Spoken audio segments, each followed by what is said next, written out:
Okay, so I promised that I would show you an assignment I created for my History 100 World History course on bridges, in which I used open educational resources for the most part. There's one piece that is not open, and I will point that out to you. All right, so again, the assignment that I wanted students to do was to have them think about how the design and use and persistence of two different bridges reflects the habits, beliefs, and values of Americans in New York and San Francisco, both at the time the bridges were constructed and today, with a special focus on the past because it is a history course. All right, so what I did is I'm not an expert on bridges, so I did some very, very preliminary research, by which I mean Googling, about some bridges, and then I wrote a little intro of my own. And I wanted students to think about what life was like in New York and San Francisco before bridges, and so I wrote a little piece about that, okay? Where material was not freely available, it was not licensed open, I linked to it. Okay, so you can see here's a link to some free materials. Okay, and then because I have an English major, I thought of Walt Whitman's poem Crossing Brooklyn Ferry, in which he describes the experience of crossing the East River from Brooklyn to Manhattan before the Brooklyn Bridge was constructed. So what I did, because that poem was published prior to 1923, it is in the public domain. So I copied and pasted the entire poem by Walt Whitman here for students to read. And then, because I know that the Universal Design for Learning recommends that we provide material in multiple formats, I also recorded myself reading Crossing Brooklyn Ferry.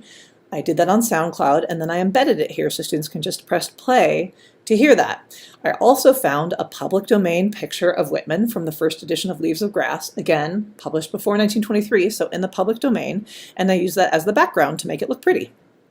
All right, so the students read the poem, which is a long one, but it's a beautiful poem. I encourage you to read it. And then so that students aren't confused, like, why am I reading literature in a history class? I talk about how to consider Whitman's poem as a historian. And so I wrote a little piece here. Again, this is no more work than I would do for any other class, be it face-to-face or online, and this happened to be an online course. Okay, and I say, well, if we're considering Whitman's poem, then we have to ask ourselves, what did fairies look like? Okay, so then I did some searching in the Library of Congress database, and I found some public domain photos of fairies from the mid-19th century. Okay, so there's a photo from the Library of Congress, and then I was like, well, what did the East River look like? Well, look, I found a public domain painting of that, of what the East River looked like, so students can see that too. Okay, so the students are getting a textual description from Whitman, which is in the public domain, and then these photos and paintings, right? So we're crossing genres here, which is important, I think. They're getting that information visually as well. Okay, so then I said, okay, well, New Yorkers realized that they needed a bridge, so they were going to construct a Brooklyn Bridge. And so what I did is I copied and pasted some material from Wikipedia, right? And this is exactly as it was formatted on Wikipedia. Wikipedia material is Creative Commons licensed, okay? This is exactly as it was formatted on Wikipedia, okay?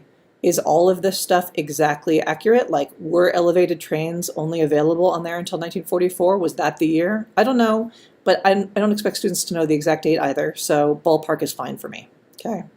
Ditto with all of this information. Length, width, height, longest span. They don't need that to be precise, just in the ballpark, okay? So what I also found were more pictures from the construction of the Brooklyn Bridge, some of the blueprints, pictures of the Roeblings, a father and son, who designed and worked on the bridge.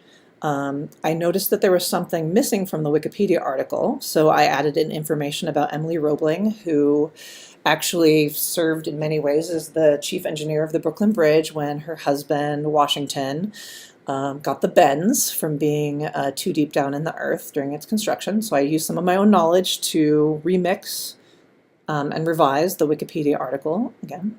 Okay. And then what I did is I did much the same thing about the Golden Gate Bridge. Okay. Now you'll notice it's not in the exact same format as the Brooklyn Bridge. Were I publishing this in a peer-reviewed journal, and I would have to make it entirely my own, I would format it beautifully, I would rewrite everything. But for the 100-level students, this material is fine, okay? So I excerpted parts from the Golden Gate Bridge, okay? The Golden Gate Bridge article in Wikipedia, okay? And then what I did is, because I have some family history connected to the Golden Gate Bridge, my grandmother walked across the Golden Gate Bridge on opening day, I used a family photo from the opening day to illustrate people's excitement on opening day of the Brooklyn Bridge. So this one piece is not in the public domain or Creative Commons licensed. It's a personal family photograph. And then I reflected on that, okay? And then I wrote up the assignment for the students. Okay. So again, you can see I put the licensing on here.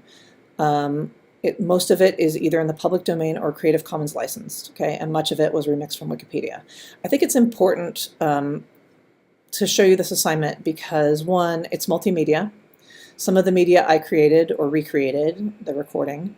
Some of it is just plain old copied and pasted text from Wikipedia, photos from all over the place, that again are licensed appropriately for this. It's a demonstration of multiple ways to tackle a topic from different angles, right? It took me some work to find this material, but because I had done this before, in terms of finding public domain material, finding Creative Commons licensed material, it's kind of become second nature to me. And so your first attempt at something like this might feel a little bit overwhelming, but once you get used to sources and you find your go-to sources, it's going to become a lot easier for you, okay? If you have any questions, you can contact me. I'm at Leslie Madsen-Brooks at boisestate.edu. You're also welcome to look me up in the Boise State directory and give me a call. All right, thanks so much for your attention.